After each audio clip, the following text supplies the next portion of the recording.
Hello बच्चों, जय Hind. Physics फंडा के इस ऑनलाइन प्लेटफॉर्म पे आप सबों का बहुत बहुत स्वागत है।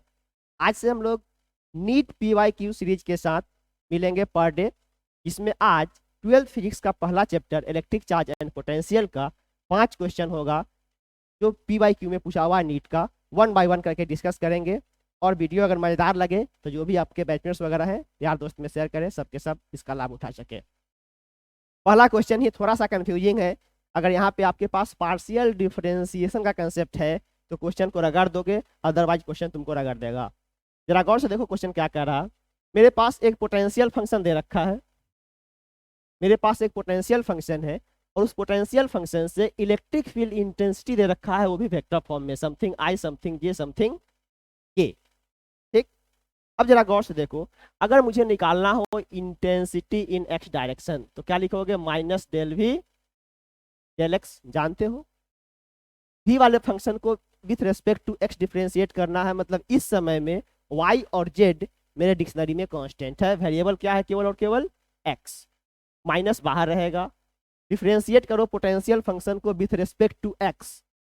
माइनस वाई इस समय कांस्टेंट है, माइनस वाई कांस्टेंट है। एक्स स्क्वायर का differentiation 2x, minus Z Q constant है, x का डिफरेंशिएशन x। फोर अकेला कांस्टेंट टर्म है, डिफरेंशियल वैल्यू 0, कोई मतलब नहीं बनता है। Minus into minus 2xy plus Z Q, और चूंकि x डायरेक्शन में काम कर रहे हो तो वैल्यू क्या डालोगे? आई कैप के साथ।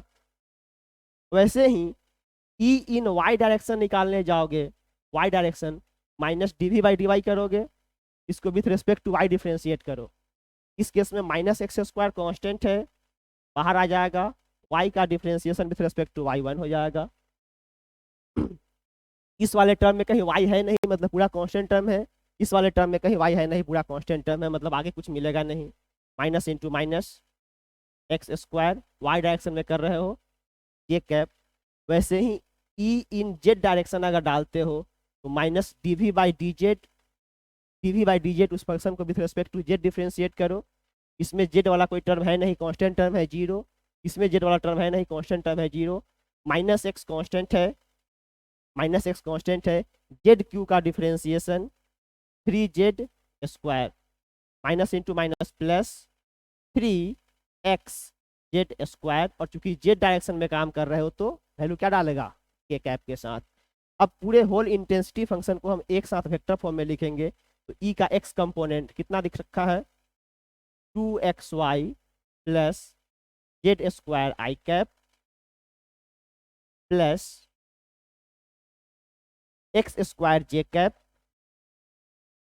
Plus 2x Z square K cap, 2x Z square K cap. मिला लो, कोई ऑप्शन है? 2xy जेड स्क्वायर, यहाँ पर टाइपिंग एरर आ गया है। 2xy Z Q plus X square J cap और plus 2x Z square K cap, यहाँ पर भी जाएगा जे कैप, टाइपिंग एरर आ गया है। 2xy Z Q I cap plus X square J cap plus 2x Z square K cap, मतलब option number B. Typing error है, सुधार दिए। चलो नेक्स्ट क्वेश्चन। नेक्स्ट क्वेश्चन कह रहा है, गॉस थ्योरम का क्वेश्चन है। A hollow cylinder has a charge q Coulomb's located it symmetrically, मतलब इसके अंदर में कहीं पर एक चार्ज है, कितने का? q कूलम का। If phi is the electric flux of voltmeter associated with the curve surface, ये जो कर्व सरफेस b दिखाई दे रहा है, इस b वाले कर्व सरफेस से कितने का फ्लक्स निकल रहा है? phi का फ्लक्स निकल रहा है। देन कह रहा कि ए वाला जो सरफेस है, ये ए वाला सरफेस, इस वाले सरफेस से कितना फ्लक्स निकल रहा होगा, उसी सेम यूनिट में, वोल्ट मीटर वाले यूनिट में। अब एक चीज बताओ, इस गॉसियन सरफेस के अंदर नेट चार्ज कितना है? क्यू। टोटल फ्लक्स कितना जनरेट करेगा? ये टोटल फ्लक्स कितना जनरेट करेगा? फाई गॉस थ्योरम कहता है क्यू बाई एप्सिलॉन नॉट का टोटल फ्लक्स जनरेट करेगा। टोटल फ्लक्स सरफेस एरिया और क्रॉस सेक्शनल एरिया से मिलकर के निकल रहा होगा। सरफेस एरिया से कितना फ्लक्स निकाल दिया है? फाई। फाई का फ्लक्स निकाला है सरफेस एरिया से, इसका मतलब जो टोटल फ्लक्स बना हुआ है वो क्या हो जाएगा? फ्लक्स थ्रू बी और प्लस सी और ए सिमेट्रिक सरफेस है, ध्यान दो सी और ए सिमेट्रिक सरफेस है, जितना फ्लक्स ए से निकलेगा उतना ही फ्लक्स सी से निकलना पड़ेगा, मजबूरी है, सेंटर पे पड़ा हुआ है, सिमेट्रिक सरफेस है, तो इस दोनों का फ्लक्स आपस में इक्वल होगा, होगा बिल्कुल। तो एफ से जो फ्लक्स बन रहा है, ए से जो फ्लक्स बन रहा है उसका 2 टाइम कर देंगे तो दिस प्लस दिस कवर हो गया, और यहाँ का फ्लक्स 5 भी दे दिया, इक्वल टू मेरे पास क्या है Q by epsilon naught. 5 B तुम्हारा क्वेश्चन ही दे रखा है 5, क्वेश्चन ही दे रखा है ये value 5 plus 2 times of 5 through A equal to Q by epsilon naught. मुझे फाई ए निकालना है, फाई अक्रॉस ए क्या हो जाएगा Q by epsilon naught minus 5 whole divided by कितना 2, Q by epsilon naught minus 5, Q by epsilon naught minus 5 का half, देख लो ऑप्शन दिख रहा है, total flux minus this surface का flux divided by 2, second option. AIPMT 2007 का question है, बहुत बढ़िया क्वेश्चन, आई होप समझ पाए होगे। देख लो नेक्स्ट क्वेश्चन कह रहा है charge plus Q minus Q are placed at point A and B. एक पॉइंट यहाँ है ए, इस पे चार्ज कितना पड़ा हुआ है, इस पे चार्ज पड़ा हुआ है क्यू कूलम, इस पे चार्ज कितना पड़ा हुआ है पी वाले पर माइनस क्यू कूलम। ये दोनों सेपरेशन कितने का है 12 का है, ये पूरा सेपरेशन है 12 का।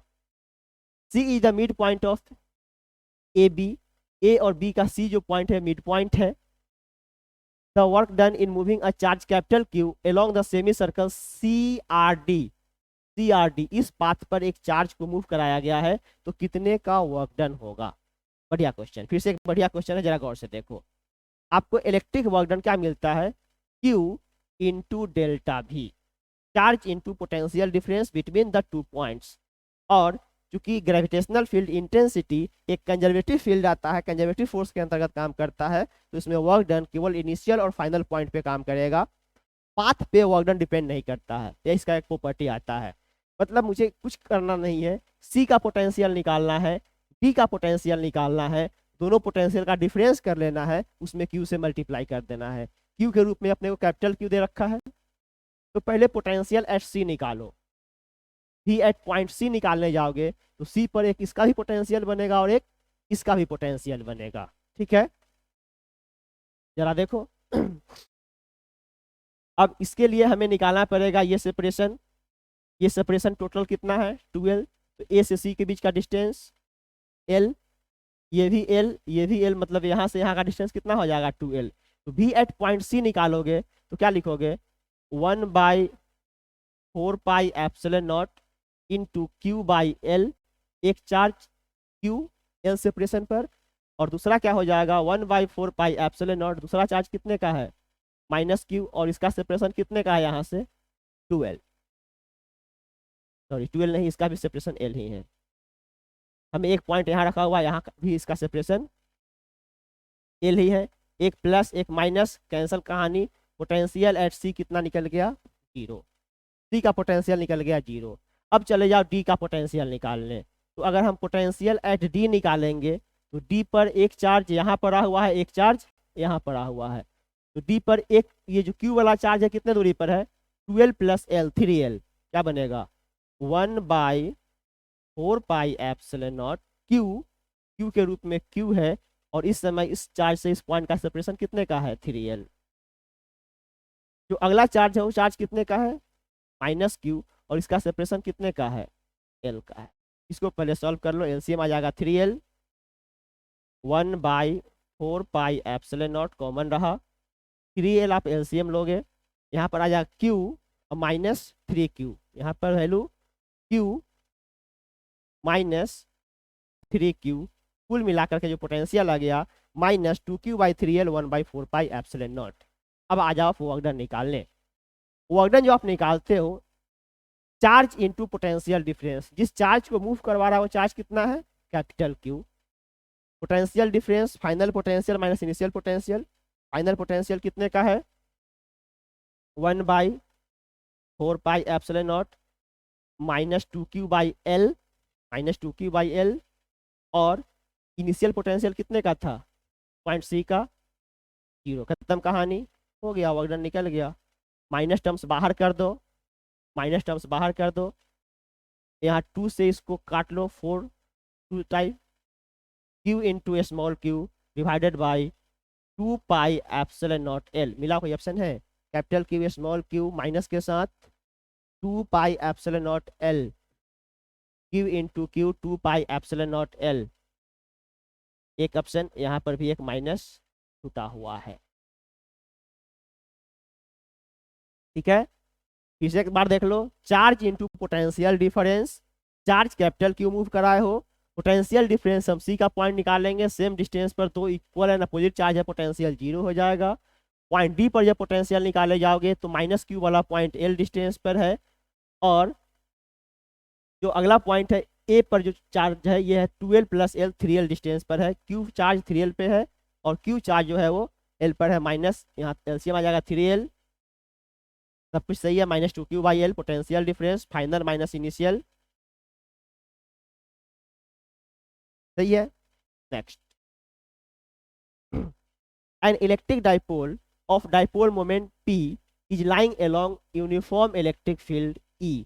The work done in rotating the dipole by 90 degree each. ये डायरेक्टली फॉर्मूला बेस्ड क्वेश्चन है। किसी भी इलेक्ट्रिक डाइपोल का जो वर्क डन होता है क्या जानते हो, PE cos theta 1 minus cos theta 2, शायद जानते भी होगे। इनिशियल एंगल कुछ नहीं दे रखा, मतलब अलोंग द, सॉरी यहाँ बोल भी रहा है, ये जो रखा हुआ है line along the electric field, मतलब जिस डायरेक्शन में मेरा इलेक्ट्रिक फील्ड है उसी डायरेक्शन में गलती से मेरा एरिया वेक्टर भी है, मतलब इलेक्ट्रिक फ्लक्स भी है, सॉरी यहाँ पर आपका मोमेंट भी है।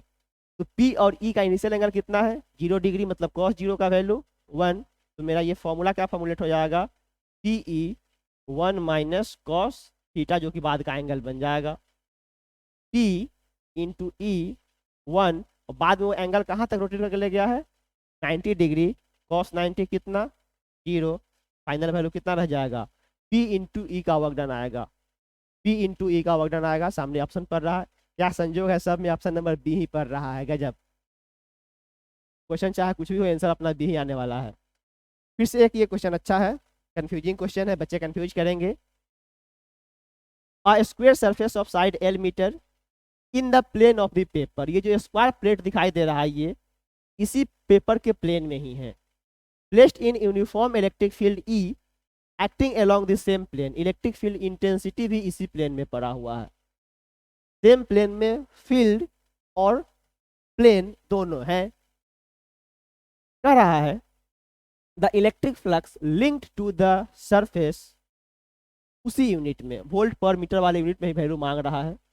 अब बताओ, बच्चा तो जानता है phi equal to E into A cos theta, E dot A E cos theta, E के रूप में ई है, ए के रूप में L into L, L square use कर लेगा, और यहाँ तुरंत दिखाई दे रहा है कि एंगल थीटा दिया है, बच्चा क्या डाल देगा cos theta, E L square into cos theta एक ऑप्शन है, बच्चा मार लेगा लेकिन कर लेगा गलत। यहाँ पर कह क्या दिया, यहाँ ए जो होता है क्या होता है एरिया वेक्टर, जब ये प्लेन पड़ा हुआ है इस सरफेस पे तो इस प्लेन का जो एरिया वेक्टर आया कहाँ आ जाएगा, परपेंडिकुलर। जानते भी हो किसी भी वेक्टर का एरिया वेक्टर कहाँ डिफाइंड होता है, उस प्लेन के परपेंडिकुलर, मतलब एरिया वेक्टर ऐसे मिल रखा है and electric field intensity along the plane है, along the plane electric field intensity है एंड एरिया के अलोंग द प्लेन होने के कारण उसका जो वेक्टर आ जाएगा प्लेन के परपेंडिकुलर, मतलब area vector and field vector के बीच का एंगल कितना है 90 डिग्री। यहाँ थीटा के रूप में हम कितना यूज करेंगे 90, cos 90 0, net flux 0। Confusing question, net flux कितना बना 0, अगर दिमाग नहीं लगाओगे E L square cos theta मार लोगे, ऑप्शन पड़ा हुआ है कर लोगे गलत, जाएगा नेगेटिव, है ना। कैसा लगा वीडियो कमेंट करके बनाएंगे, आपका कमेंट ही हमें वीडियो बनाने के लिए प्रोत्साहित करता है, वहीं से मुझे पोटेंशियल मिलेगा। कमेंट करके बताओ कि वीडियो कैसा लगा, इन्फॉर्मेटिव है, लगातार ये सीरीज चलते रहेगा। फिर मिलते हैं अगले क्लास में, तब तक जय सिया राम।